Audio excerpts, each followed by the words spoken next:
నమస్కారం. లక్ష్మి చెప్పే కథలకు స్వాగతం. వీణులతో వీక్షించటానికి సిద్ధం కండి. ప్రియ సఖులు, ఇప్పుడు మనం ప్రముఖ రచయిత్రి శ్రీమతి ఆరికపూడి కోడూరి కౌసల్యాదేవి గారు రచించిన అనిర్వచనీయం ధారావాహిక నుండి 5వ భాగం వినేద్దామండి. దొడ్లో నూతు నీళ్లు తోడుకుంటున్న సావిత్రి అదే పని మీద అటుగా వచ్చిన గోవిందమ్మను చూసి గతక్కుమంది. త్వరగా బిందె నింపుకుని వెళ్ళిపోబోతున్న సావిత్రిని గోవిందమ్మ మాత్రం వదలలేదు. ఏమ్మా అలా ఉన్నావు, అమ్మగారికి ఎలా ఉంది అంటూ సంభాషణకు ఉపక్రమించింది. బాగానే ఉందండి ముక్తసరిగా అంటూ బిందె చేతికి తీసుకుంది సావిత్రి. ఏమిటో ఇంట్లో ఇల్లైనా ఇది వరకులాగా చనువుగా వచ్చి కూర్చొని పలకరించడానికే సంశయంగా ఉంటుంది. పాపం ఎప్పుడూ ఏవో గొడవలతోనే సతమతం అవుతున్నారు మీరు అంది గోవిందమ్మ. ఆమె కురిపించే సానుభూతి సహృదయపూర్వకమైనదే అయినా ఎవరు వింటే మళ్ళీ ఏ గొడవలు వస్తాయోనన్న భయంతో సావిత్రికి చాలా ఇబ్బందిగా ఉంది. ఇంతలో ఆపద్ బాంధవిలాగా పని మనిషి రావటంతో గోవిందమ్మ లోపలికి వెళ్ళిపోయింది ఆమెకు పనులు చెప్పటానికి.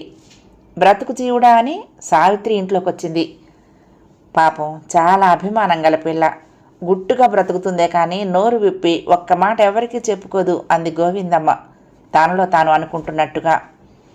పని మనిషి అందుకుంది ఆ మాట. అందుకే కదమ్మా అంతటి దొడ్డగుణం గనకనే ఆ అమ్మ ప్రాణానికి శూర్పణఖ వదిన దాపురించింది. నిత్యం ఏదో ఒక కీచులాట సాధింపేగందా. ఏమిటిది అప్పలమ్మ వరకు బిరుదులిస్తోంది అన్నాడు హాల్లో షేవ్ చేసుకుంటున్న సత్యమూర్తి నవ్వుతూ. అంతలో స్త్రీలిద్దరూ సంభాషణను టక్కున ఆపేశారు. అప్పలమ్మ తన పనిలో నిమగ్నమైంది. గోవిందమ్మ వంట చేసుకోసాగింది మాట్లాడకుండా. ఎవరి గురించమ్మా మీ మాటలు? సత్యమూర్తి మళ్ళీ రెట్టించాడు తల్లి ఇచ్చిన కాఫీ గ్లాసును అందుకుంటూ. ఏముందయ్యా పాపం ఆ సావిత్రిని గురించే అంది గోవిందమ్మ. ఏమిటి? అబ్బే ఏం లేదు, ఎప్పుడు ఏదో గొడవ రగడ ఇంట్లో. ఓ పక్క తల్లి జబ్బుతోనూ మరొక పక్క అన్నం వదినల ఆరళ్లతోనూ వేగిపోతోంది పాపం. ఆ నాంచారమ్మ గారి మొహంలో విచారం చూడలేక అసలు ఆ ఇంటికే వెళ్ళటం మానుకున్నాను 4 రోజుల నుంచి అంది గోవిందమ్మ. వెంటనే సత్యమూర్తి ఏమీ మాట్లాడలేదు. ఇంతలో పక్కింట్లో నుంచి మళ్ళీ ఏదో పెద్ద రభస వినరావటంతో ఇద్దరు వీణుల్లో వద్దనుకున్నా అక్కడ జరుగుతున్నదంతా స్పష్టంగా వినపడసాగింది. ఎవడో పరాయివాడు నా తల్లికి అంత శ్రద్ధగా అందులోనూ ఉచితంగా వైద్యం చేయటం ఏంటి? ఇందులో గల అంతరార్థం ఏంటి? భాస్కర్ గట్టిగా అరుస్తున్నాడు. అంత తెలిసిన నీకు తల్లి చెల్లెళ్ళ బాగోగులు కనుక్కోవాలని ఎందుకు తెలియలేదు? తల్లికి వైద్యం చేయించాల్సిన బాధ్యత నుంచి ఎందుకు తప్పుకున్నావు? సావిత్రి తిరుగు ప్రశ్న. సరేలే, ఈ నాటకాన్ని ఈరోజే అంతం చేస్తాను. ఇక ఎవరూ రానక్కర్లేదు నా ఇంట్లోకి వైద్యం నెపంతో. ఇల్లు అమ్మకం పెడుతున్నాను. ఆ డబ్బుతో వైద్యం చేయించుకోవచ్చు, మీరు నా దగ్గరే ఉండొచ్చు అన్నాడు భాస్కర్. బాబు నువ్వేమి కొత్త గొడవలు లేవదయ్యకు. నాంచారమ్మ ఊరివినంతటిని కూడగట్టుకుంటూ అంది. నా ఇల్లంటూ నాకు ఇది చచ్చే వరకు ఉండాల్సిందే. నేనే పరాయి పంచలకు రాను. కష్టమో సుఖమో సావిత్రి నేను ఇక్కడే బ్రతకదలుచుకున్నాం చెప్పింది.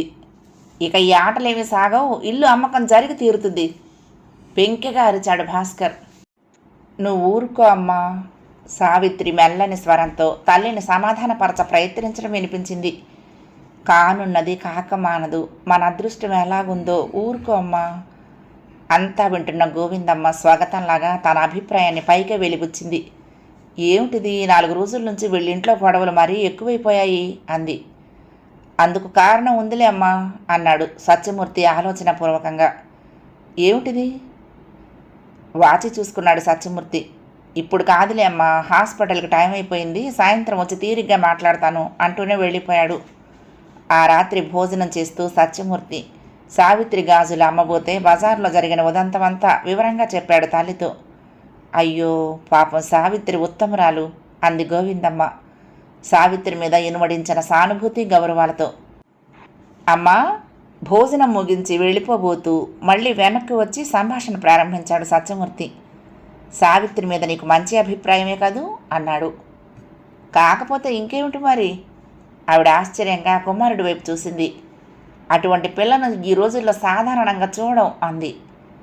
కొడుకు మౌనం చూసి తిరిగి తానే అడిగింది. ఎందుకలా అడిగావు? సత్యమూర్తి తాపీగా నెమ్మదిగా చెప్పాడు. నన్ను పెళ్లి చేసుకోమని చాలా రోజుల నుంచి చెప్తున్నావు నువ్వు, కానీ నాకు అప్పట్లో తొందర ఆసక్తి లేకపోయాయి. ఇప్పుడు సావిత్రి గుణగణాలు అన్నీ తెలిసిన మీదుగా ఆమెపై ఏర్పడిన గౌరవమే అనుకో, ఇంకేమైనా అనుకో, ఆమె నీ కోడలైతే బాగుంటుందనే అభిప్రాయంతో ఉన్నాను. ఎవరో తెలియని పిల్లను ఎక్కడి నుంచో వెతికి తెచ్చుకునే కంటే మనకు పూర్తిగా తెలిసిన ఆమెను మనను సుఖపెడుతుందనే నమ్మకంతో చేసుకోవటం మంచిదనుకుంటున్నాను అన్నాడు.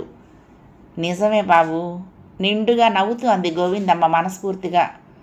నాలో ఈ ఉద్దేశం చాలా రోజుల క్రితమే కలిగింది, కానీ నీ కోరికలు ఆశలు ఏమిటోనన్నట్లుగా నేను పైకి చెప్పలేదు.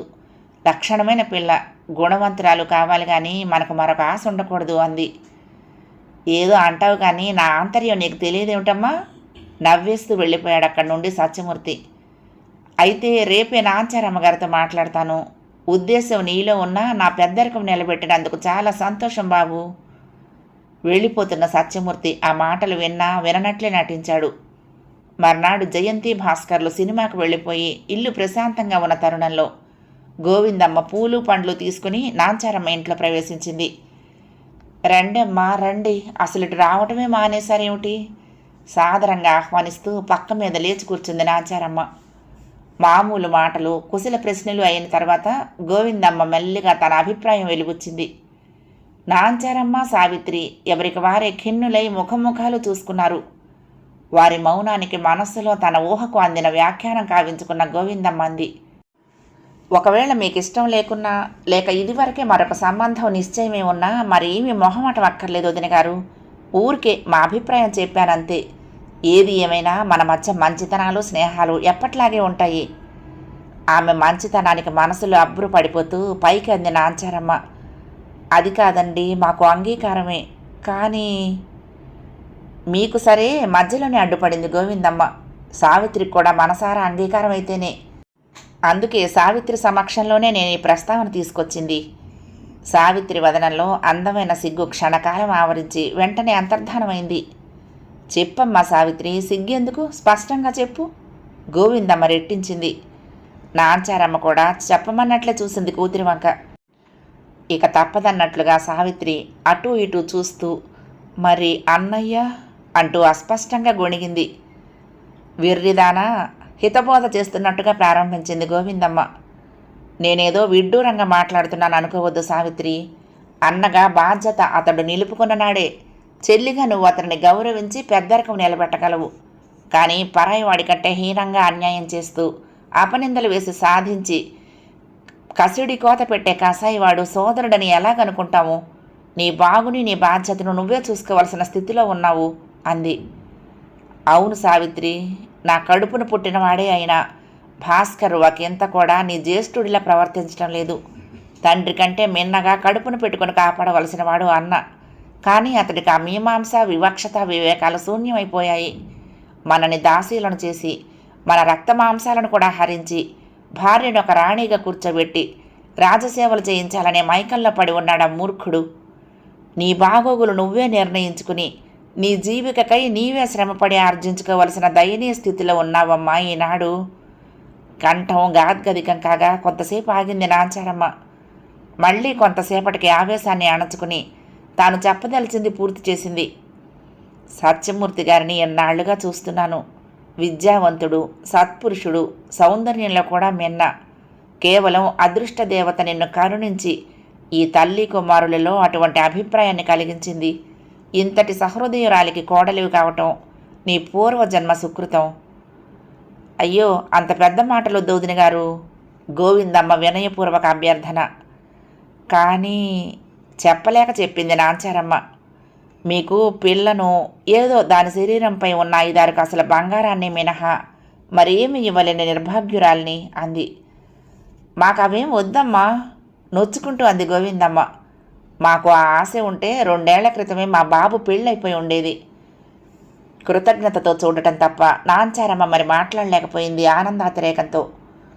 అయితే శుభస్య శీఘ్రం అని నవ్వుతూ గోవిందమ్మ తను తెచ్చిన పూలు పళ్ళు ఉన్న పళ్ళెను సావిత్రి చెంత ఉంచుతూ, తీసుకో సావిత్రి, కుంకుమ కూడా అందులోనే ఉంది, బొట్టు పెట్టుకో అంది. సజల నేత్రాలను పైకెత్తింది సావిత్రి. ఏదో చెప్పాలని ఉన్నట్లుగా గోవిందమ్మ వంక చూసింది. ఏమిటి సావిత్రి, ఏమిటమ్మా నీ సందేహం? స్పష్టంగా చెప్పు. గోవిందమ్మ కాబోయే కోడలి తల నిమురుతూ లాలనగా అడిగింది. తల వాల్చుకుని మెల్లని స్వరాన దృఢంగా అంది సావిత్రి. నాది ఒక్కటే కోరిక. మా పరిస్థితి అంతా మీకు తెలుసు. అమ్మను నా నుండి విడదీయకపోతే జన్మ జన్మలకు మీకు రుణపడి ఉంటాను. మాట పూర్తి చేయలేకపోయింది. పిచ్చి పిల్ల, గంభీరంగా నవ్వింది గోవిందమ్మ. ఆ మాత్రం తెలియని కసాయి హృదయం కాదమ్మా నాది. తల్లి బిడ్డల అనుబంధం నాకు తెలుసు. కంటికి రెప్పలా కాపాడే కుమార్తెవు. నిన్ను విడిచి ఆ కన్న తల్లి ఎక్కడ ఎలా మనగలదు? అందరం ఒకే చోట హాయిగా ఉందాం. నాకు కుమార్తెలు లేని లోటు నీ వల్ల తీరాలి అంది. రాత్రి సినిమా నుండి వచ్చిన భాస్కర్ తల్లి నోటి మీదుగా ఈ విషయం విని మండిపడ్డాడు. ఏం అంతంత స్వతంత్రాలు వచ్చాయా? మగవాడిని ఉన్నానన్న మాటే మర్చిపోయారా? ఓ పక్క నేను కాళ్ళు అరిగిపోయేటట్టు పెళ్లి సంబంధాల కోసం తిరుగుతూ ఎక్కడో రాజకుమారుడు లాంటి భర్త కావాలి నా చెల్లెలకని ప్రయత్నిస్తూ ఉంటే మీరేలాగా మీకు మీరే కనిపించిన వాడిని నిర్ణయించుకోవడానికి సిగ్గు లేకపోయిందా? ఇది నాకు అవమానం చేయటం కాక ఇంకేమిటి అంటూ ఎగిరాడు. అయ్యో, అవమానం ఏమిటండి? అవమానమని అలా మెల్లిగా అంటారేమిటి? జయంతి నెగడు ఎగద్రోయి సాగింది. అయినా సిగ్గు వాళ్ళకేమిటి, మనకు కానీ. అయ్యో, కొడుకు కోడలు పిల్ల పెళ్లి విషయం పట్టించుకోక తల్లి పిల్ల వాళ్ళ తంటాలు వాళ్ళు పడుతున్నారని 10 మంది చెప్పుకుని పలుగాకుల్లా మనల్ని సూటిపోటి మాటలు అనరు. ఎందుకు భాస్కర్ అంతంత లేసి మాటలు? నాంచారమ్మ విసుగ్గా అంది. ఎవరి నిర్ణయం అయితేనేం పిల్ల సుఖపట్టం కావాలి కానీ 1000 జన్మలెత్తినా మనం ఈ స్థితిలో ఇంతకంటే మంచి సంబంధం తేగలమా? చదువు సంచలు లేనివాడికి కూడా 10,000 25,000 కట్నాలు పలుకుతున్న ఈ రోజుల్లో సత్యమూర్తి గారిని దేవుడే మన చెంతకు పంపించాడని ఎందుకు అనుకోవు? నిజంగా ఇది సావిత్రి అదృష్టం. ఆ తల్లి కుమారుల రుణం జన్మ జన్మలకు తీర్చుకోలేము అంది. చాలు, కట్టిపెట్టు పొగడ్తలు. తాటి ప్రమాణం లేచాడు భాస్కర్ అసహనంగా అరుస్తూ. ఈ స్వతంత్రాలు స్వేచ్ఛలు సాగనీయటానికి నేనేమి అసమర్థుణ్ణి ఆడదాన్ని కాను. జాగ్రత్త, మీ హద్దుల్లో మీరుండండి, లేకుంటే గౌరవాలు దక్కవు. అది అలా బుద్ధి చెప్పండి. జయంతి భర్త మాటలకు హర్షం వెలిబుచ్చింది.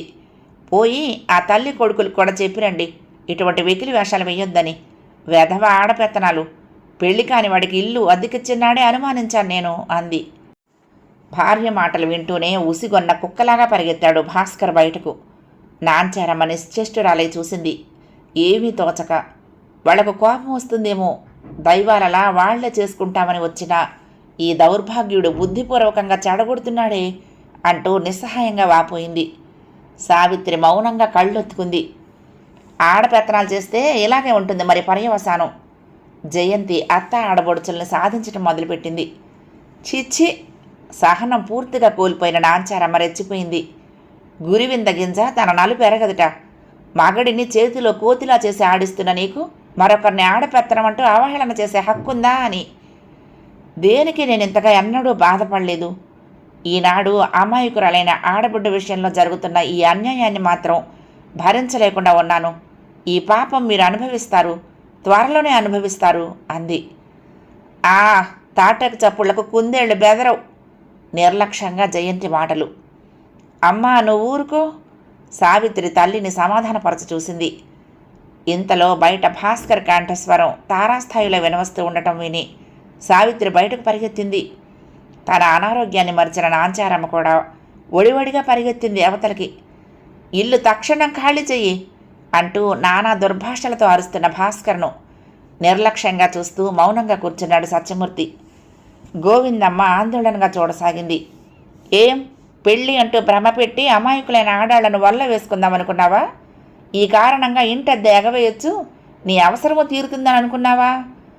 గొంతు వీలైనంత తారాస్థాయిలో పలికిస్తున్నాడు భాస్కర్. ఏయ్ మిస్టర్, పౌరుషమంతా ప్రదర్శిస్తూ ఒక్క ఉదుటిన అకస్మాత్తుగా లేచి నిల్చున్నాడు సత్యమూర్తి. సభ్య సమాజ స్త్రీలున్న ఇల్లు ఇది, జాగ్రత్తగా మాట్లాడు. వెర్రి మొర్రి కబుర్లు చెప్పక నోటికొచ్చిన భాషంతా ప్రదర్శిద్దామనుకుంటే కుదరదు నా దగ్గర. నోర్మి, అసహనంగా అరిచాడు భాస్కర్. ఇల్లు తక్షణం ఖాళీ చేసేయి. అద్దెకొచ్చి అల్లుండవుదామనుకుంటున్నావుట్రా అప్రాచ్యుడా? నీచ వస్తువునో అసహ్యకరంగా కనపడే పురుగునో చూసినట్లు చూశాడు సత్యమూర్తి. నేను ఇల్లు ఖాళీ చేయను. దిక్కున్న చోట చెప్పుకో. శక్తి ఉంటే కోర్టులకు పో. పెళ్ళి కూడా నువ్వు ఆపలేవు, నీ తరం కాదు. ముఖ్యులకు అంగీకారమైంది. మా పెళ్ళి జరిగి తీరుతుంది. ఇంకా నిన్ను ఇలా మర్యాదగా వదిలేస్తున్నానంటే అది కేవలం సావిత్రి ముఖం చూసి, దేవత లాంటి ఆ తల్లి మీదున్న గౌరవంతో. అంతే. లేదా నీకు బలాబలాలు చూసుకోవాలనుకుంటే రా, తేల్చుకుందాం. అంతేగాని కేవలం నోటి మాటలు వదలటం అలుపులు చేసే పని. జబ్బలు చరిచాడు సత్యమూర్తి. బాబు, నా మొహం చూసి నువ్వు తొందరపడకు నాయనా, నాంచారమ్మ కలగ చేసుకుని బ్రతిమాలుతున్నట్లు అంది. సత్యమూర్తి అభయం ఇస్తున్నట్టుగా, పర్వాలేదు అత్తగారు, మీరు లోపలికి వెళ్ళండి. నాది తొందరపడే స్వభావం కాదు. ఇంట్లో మరో మగధీరుడు లేక మీ అబ్బాయి ఆటలు ఇన్నాళ్ళు చక్కగా సాగాయి. ఇక ఇంతటితో దానికి స్వస్తి జరుగుతుంది అని అతడు బాధపడి అక్కసి వెళ్ళగక్కుతున్నాడు. నిర్లక్ష్యం ఒలికే చిరునవ్వుతో అన్నాడు. భాస్కర్ ప్లేటు మార్చాడు. చూడు, ఏదో పండగ అనుకుంటున్నావేమో, కట్నం ఒక్క పైసా ఉండదో తెలుసా, నీ ఇష్టం. విరగబడి నవ్వాడు సత్యమూర్తి. నాకు కళ్ళున్నాయి, కాళ్ళున్నాయి, విద్యా ఉద్యోగం ఉన్నాయి, ఎవడి పైసలు నాకు అక్కర్లేదు. భార్య తెచ్చే దానితోనూ అక్క చెల్లెళ్ళ సంపాదనలతోనూ బ్రతకాల్సిన అవసరం నాకు లేదు. అబ్బో, ఇటువంటి ఆరంభ సూరత్వం గాళ్ళని చాలామందినే చూసాము. తర్వాత దేహి ఆనందే జరగదు. సరే, ఆఖరిసారిగా మరొక మాట కూడా చెప్తున్నాను. వారం రోజులు గడువు ఇచ్చాను, ఇల్లు వెంటనే ఖాళీ చెయ్యి అంటూనే చెల్లెలి వైపు తిరిగాడు. నువ్వు విను సావిత్రి, ఇక నీకు ఇంట్లో చోటు లేదు. నాకు విలువనివ్వనిది నా చెల్లెలు కాదు అన్నాడు. సావిత్రి ఏమో అనబోతూ ఉంటే గోవిందమ్మ అంది. ఆ భయం నీకు అక్కర్లేదు బాబు. మా కోడలే ఆమె మా ఇంటనే ఉంటుంది. నీ బరువు తగ్గించుకుని సంతోషించు. అందరిలాగా ఆడపిల్లల పుట్టింటి మడిమాన్యాలకు పెట్టుపోతలకు ఆశించేవాళ్ళం కాము మేము. నాంచారమ్మ గోడవారణ చతికిలి పడుతూ అంది. మీరు అడిగినా అడగకపోయినా, ఆశించినా ఆశించకపోయినా ఆడపిల్లకు పెట్టవలసిన బాధ్యత తల్లిదండ్రులది, పుట్టింటి వారిది. కాళ్ళు కడిగి ఒక అయ్యచేత పెట్టగానే తమ పని తీరిపోయిందన్నట్లు చేతులు కడుక్కుని కూర్చునే కష్టగుణం గుణం మా ఇంట వంట లేదు ఇంతవరకు. కానీ నేటికి కడుపు శోకానికి నాకు దౌర్భాగ్యుడు పుట్టాడు. వినండి, వాడిచ్చేది వాడు వరగబెట్టేది ఏమీ లేదు. వాడి మీద నేను ఎటువంటి ఆశలు పెట్టుకోలేదు. నేనే జరుపుతాను శక్తి కొలది. ఈ ఇల్లు నాది, నా భర్త నాకు రాసిపోయారు. అది నేను సావిత్రికి ఇస్తున్నాను అంది. తోక తొక్కిన తాచుల్లా లేచారు జయంతి భాస్కర్లు. ఆయన రాశారో లేదో మేము చూసావా? నువ్వే ఏమైనా దొంగ కాగితాలు సృష్టించావేమో. ఆ పన్నాగాలు ఏమీ మా దగ్గర సాగవు. నిక్షేపంలాగా వంశోద్ధారకుడైన కొడుకుండగా భార్యకు కూతురికి ఉన్నదంతా ఇచ్చేశారంటే లోకం నవ్వదు, నమ్ముతుందా ఏంటి అన్నాడు. నిజమే, నవ్వుతుంది, తాపీగా అంది నాంచారమ్మ. అది మామూలు పరిస్థితుల్లో అయితే. కానీ నిన్ను నీ తండ్రి చదివించి ప్రయోజకుణ్ణి చేసి ఉద్యోగస్తుణ్ణి చేశారు. లక్షణమైన పెళ్లి చేశారు. కానీ కూతురికి ఏం చేశారు? చదువు లేదు, పైసా నిలవలేదు. నువ్వేదో ఉద్ధరించి వైకుంఠం వరగదోస్తావన్న ఆశతో మా కడుపులు కాల్చుకోవటమే కాక అభం శుభం తెలియని ఈ చిన్న బిడ్డ సరదాలు కూడా ఏమీ తీర్చకుండా అంతా నీ చదువుకి నీ షోకులకు ఖర్చు పెట్టాం.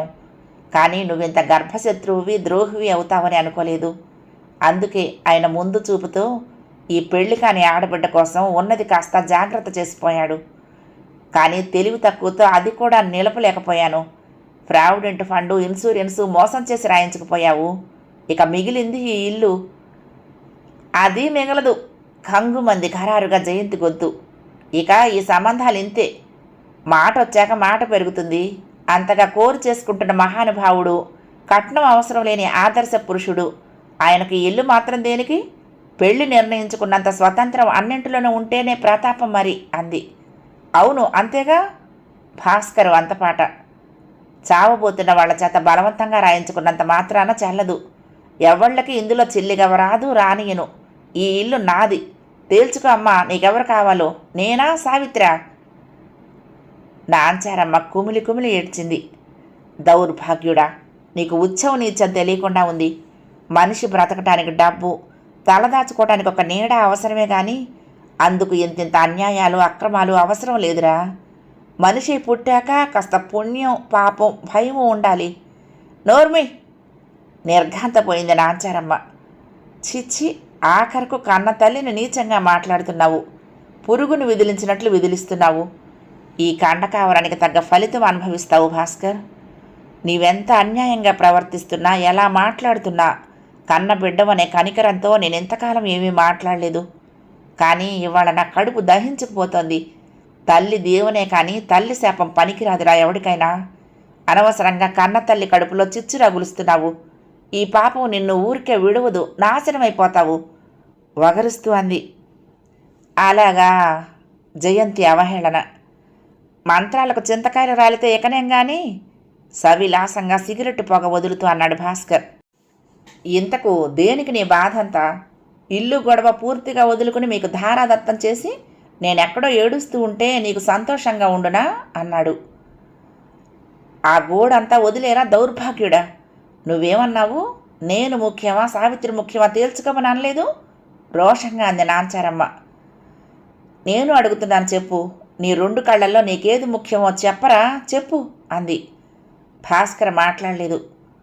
అవును, మాట్లాడవు. ఏం మాట్లాడతావు, ఏం చెప్తావు? 2 కళ్ళు కావలసినవే, ఏ కన్ను పోగొట్టుకోలేవు. బిడ్డలు కూడా అంతేరా. కన్న తల్లి ప్రేమ బిడ్డలు లేనివాడివి ఇంకా నీకేం తెలుస్తుంది? నీ వదరబోతుతనానికి ఫలితం అనుభవిస్తావు. ఇటువంటి అగ్ని పరీక్షకే దేవుడు నిన్ను కూడా నిలబెట్టాలి. నీ పాపం నువ్వు అనుభవిస్తావు అంది. ఏయ్, అనవసరపు ధోరణి కట్టిపెట్టి అడిగిన దానికి చెప్పు. భాస్కర్పై తల్లి మాటల ప్రభావం ఏమీ పడలేదు. ఏమీ చెప్పలేనట్లుగా నాంచారమ్మ మౌనం వహించింది. సావిత్రి నిశ్శబ్దంగా రోదిస్తూ లోపలికి తప్పుకుంది. బాబూ, గోవిందమ్మ కుమారుణ్ణి సంబోధించింది. ఏమిటలా చూస్తూ కూర్చున్నావు, మాట్లాడు అంది. సత్యమూర్తి గంభీరంగా చిరునవ్వు నవ్వాడు. నువ్వే చెప్పమ్మా, పెద్దదానివి. అయినా నేనేం చెప్తానో నీకు తెలుసుగా, నీ మాటే నాకు ఆజ్ఞ అన్నాడు. ఆనందాతిరేకంతో కొద్దిసేపు మాట్లాడలేకపోయింది గోవిందమ్మ. ఆ తల్లి కొడుకుల అదృష్టానికి మనసులోనే అంజలి ఘటించింది నాంచారమ్మ. మీరు అదృష్టవంతులు గోవిందమ్మ గారు.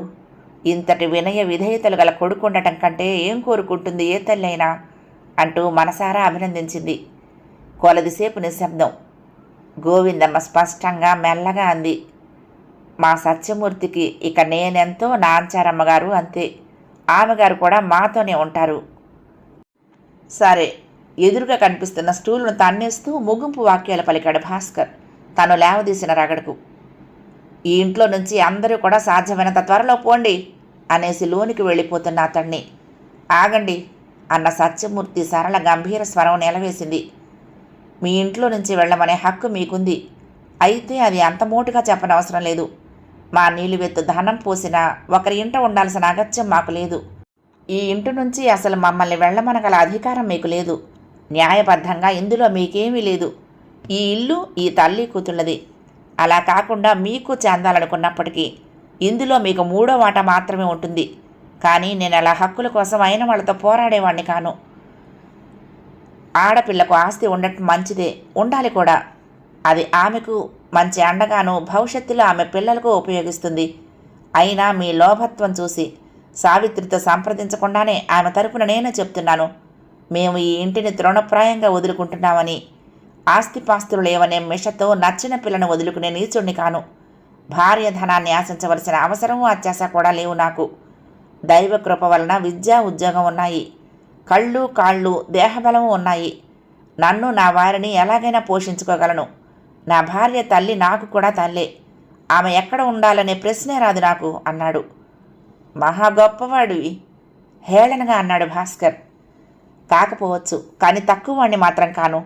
ఇల్లు వారం 10 రోజుల్లో ఖాళీ అయిపోతుందిలేండి చెప్పాడు సత్యమూర్తి. ఆలయంలో పెళ్లి జరిగిన అనంతరం సతీ సమేతంగా కొత్త ఇంట్లోకి అడుగుపెట్టాడు సత్యమూర్తి.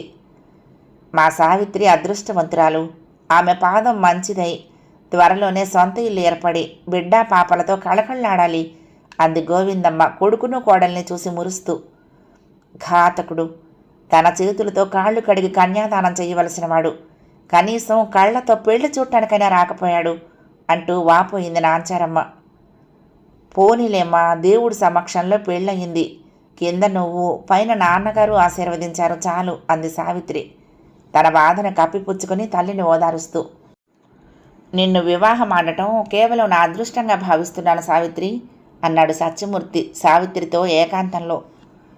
నీకేం కావలసినా ఏం చెప్పాలని ఉన్నా నిస్సంకోచంగా అడగాలి, చెప్పాలి, మాట్లాడాలి. ఇదివరకటిలాగా నువ్వు యజమానురాలివి, నేను అందుకున్నవాణ్ణి కానుగా. చిన్న సవరణ. నేను యజమానురాలిని ఇప్పుడు కూడా. మీ స్థానమే కొంచెం మార్పు పొందింది అంది. ఏమిటో అది చెప్పరాదు? చెప్పుకోండి చూద్దాం, కొంచెం ఆలోచిస్తే అదే తెలుస్తుంది. అబ్బా, గడుసుదానివే, నేను భార్య విధేయునే కావాలంటావు అన్నాడు. అంత అతి ఆశ లేదులేండి. ఇద్దరూ నవ్వేసుకున్నారు. సావిత్రి సత్యమూర్తుల అన్యోన్యతను, పెద్దలను వారిద్దరూ ఆదరిస్తున్న తీరును చూసి గోవిందమ్మ నాంచారమ్మ కూడా మురిసిపోసాగారు. మిమ్మల్ని ఒకటి అడగనా? ఒకరోజు గోముగా అడుగుతున్న సావిత్రిని అలవోకగా చూశాడు సత్యమూర్తి. మొదటి రోజున చెప్పానుగా అమ్మాయి గారు, అడగదలుచుకున్నవన్నీ అడిగేసయ్యాలి నిస్సంకోచంగా అని. సావిత్రి మాట్లాడలేదు. పరీక్షగా చూశాడు. ఏమిటి సావిత్రి అంత సంకోచం? ఒక్కసారి వెళ్ళి అన్నయ్యను వదినను చూడాలనుంది.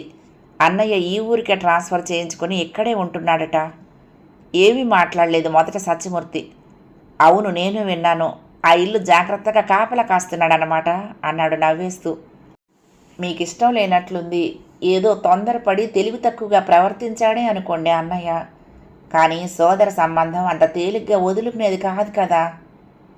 నీకిష్టమైతే నువ్వు తప్పకుండా వెళ్ళు సావిత్రి. బంధుత్వం తెగతింపులు చేసుకోమని నేనొక్కనాటికి అనను. కానీ ఒకవేళ వాళ్ళు నిన్ను అవమానిస్తారేమోనని నా బాధ అన్నాడు. అవమానిస్తారా? నిర్ఘాంతపోయినట్లుగా అంది సావిత్రి. నేనేం ఆశించి వెళ్ళటం లేదే. వాళ్ళు నేను వెళ్ళినందుకు సంతోషిస్తారనుకుంటున్నాను అంది. పిచ్చి సావిత్రి. భార్య అమాయకతకు జాలిగా చూశాడు. సరే వెళ్ళిరా అంటూ అనుమతిచ్చాడు. మన ప్రేమ మనలో ఎటూ ఉంటుంది, కానీ అది వాళ్ళు అర్థం చేసుకోకుండా అల్పంగా చూస్తారు సావిత్రి. మనిషి విలువ, బంధుత్వం విలువ తెలియదు వాళ్ళకి అంటూ నాంచారమ్మ కూడా కూతుర్ని హెచ్చరించింది. గోవిందమ్మ తటస్థంగా ఊరుకుంది. పూలు పళ్ళు కొనుక్కుని ఎంతో ప్రేమగా వదినను చూడబోయింది సావిత్రి. వీధి గుమ్మల్లో నిల్చుని ఉన్న జయంతి వీధి మొగలో తనను చూసే గిర్రున వెనుతిరిగి లోనికి పోయినట్లు సావిత్రికి అనుమానం వచ్చింది. మనసు చివుక్కుమన్నప్పటికీ ఆమె బహుశా తనను చూసి ఉండదని, అందుకే అలా లోనికి పోయిందని సరిపెట్టుకుంటూ అంతరాత్మను జోకొట్టింది. తల వంచుకుని ఏదో పని చేసుకుంటున్న జయంతి వదినా అంటూ ప్రవేశించిన సావిత్రిని అప్పుడే గమనించిన దానిలాగా చూసింది. ఓ, డాక్టర్ గారి భార్య. ఎంతో అవహేళన మిళితం చేసి పలకరించింది. రా కూర్చో. ఎవరో పరాయి దాన్ని తప్పనిసరిగా ఆహ్వానించినట్టే చేసింది. బాధతో దహించుకుపోయింది సావిత్రి అంతరంగం. అయినా తామాయించుకుంది. ఆరోగ్యం బాగుంటుందా వదినా? చూసిపోదామని వచ్చాను అంది పూలు పళ్ళు చేతిలో ఉంచుతూ. ఏదోలే అమ్మా, ఇక్కడున్నన్నాళ్ళు నాకు చూసి చూసి చేసి చేసి అలసిపోయావు. ఇంకా ఏం శ్రమ పడతావులే. ఇది వరలో పడ్డది, మమ్మల్ని పెట్టింది చాలు. అదేమిటి వదినా? కళాహీన వదనంతో అంది. నేను మిమ్మల్ని ఎంతో చూడాలని వచ్చాను. నిజానికి నా మనసులో ఏమీ లేదు. అవునవును, మనసులో ఏమీ ఉండదు. ఉండకుండానే అంత ఘోరమైన పని చేసావు కదా. నీ అంత నువ్వు కనిపించిన వాడిని కట్టుకొని వెళ్ళిపోయావే. లోకం మమ్మల్ని కోడే కూస్తోంది. ఉస్సురని నిట్టూరుస్తూ లేచింది సావిత్రి. పోనీలే వదినా, తర్కాలు నిందలు వద్దు. చూడాలని వచ్చాను, చూశాను, వెళ్తున్నాను. నీకు నేను రావటం మనస్ఫూర్తిగా ఇష్టమైనప్పుడు కబురు చెయ్యి, వస్తాను. వచ్చినందుకు ఒక్కసారి అన్నయ్య కూడా కనిపిస్తే బాగుండేది అంది. ఏమిటంత ఆప్యాయత కురిసిపోతోంది? వెనక నుండి కఠినంగా వినిపించింది భాస్కర్ స్వరం. అన్నయ్య ఆప్యాయంగా పిలుస్తూ వెనక్కి చూసింది సావిత్రి. వచ్చినందుకు నిన్ను కూడా చూశాను, కులాసానా అన్నయ్య పలకరించింది. ముందు బయటికి నడు ఉరిమినట్టుంది స్వరం. అన్నయ్య దిగ్భ్రాంతురాలైంది సావిత్రి. అంతకంటే మరొక మాట మాట్లాడలేకపోయింది. అన్న చెల్లి పళ్ళు పటపటలాడించాడు భాస్కర్. ఎవరికెవరు? నాకు చెల్లెలు ఏనాడో లేకుండా పోయింది. ఈ వెధవ నటనలు అనవసరం. వెళ్ళు, ఇంకెప్పుడూ రాకు. భర్తను వారించకపోగా అతడి ప్రవర్తనను హర్షిస్తున్న దానికి మళ్ళీ ముసిముసి నవ్వులు నవ్వుతూ లోపలికి వెళ్ళిపోయింది జయంతి. దుఃఖం గుండెల్లో ఎగదన్నింది సావిత్రికి. అవమాన భారంతో తల కొట్టేసినట్లయింది. కళ్ళు తుడుచుకుంటూ రోషంగా తలెత్తిన సావిత్రి కళ్లల్లో అలనాటి దక్షవాటికలోని పార్వతి అంశ తాండవమాడింది. ఇంటి ఆడపడుచుననే అభిమానం నీకు లేకపోయినా పుట్టింటిపై మమకారంతో నేనొచ్చాను. ఆశతో కాదు, అభిమానంతో వచ్చాను. నిష్కారణంగా నన్ను అవమానించి వెళ్ళగొడుతున్నారు. కానీ మీరు తొందరపడ్డారని నేను తొందరపడను. మళ్ళీ ఒకనాడు నేను నా రాక అవసరమైన రోజు నీకు రాకపోదు. ఆనాడు నువ్వే తెలుసుకుంటావు మనిషికి మనిషికి మధ్య మమత ఎటువంటిదో, బంధుత్వం ఎంత విలువైనదో అంటూనే త్వరగా వీధిలోకి నడిచింది. వెళ్ళిపోతూ ఒక్కసారిగా తాను పుట్టి పెరిగిన ఆ ఇంటిని వదలని మమతతో, తెగని అనురాగంతో వెనుతిరిగి చూసింది ఆర్ద్ర నయనాలతో. వీధి తలుపు మీద అమ్మకానికి అని రాసి ఉన్న అట్ట వేళ్లాడదీసి ఉండటం చూడగానే మనసు కలుక్కుమనగా పరిగెత్తుతున్నట్టుగా నడిచిపోయింది. 5వ భాగం సమాప్తం. 6వ భాగంలో ఈ ధారావాహిక ముగింపును విందామండి.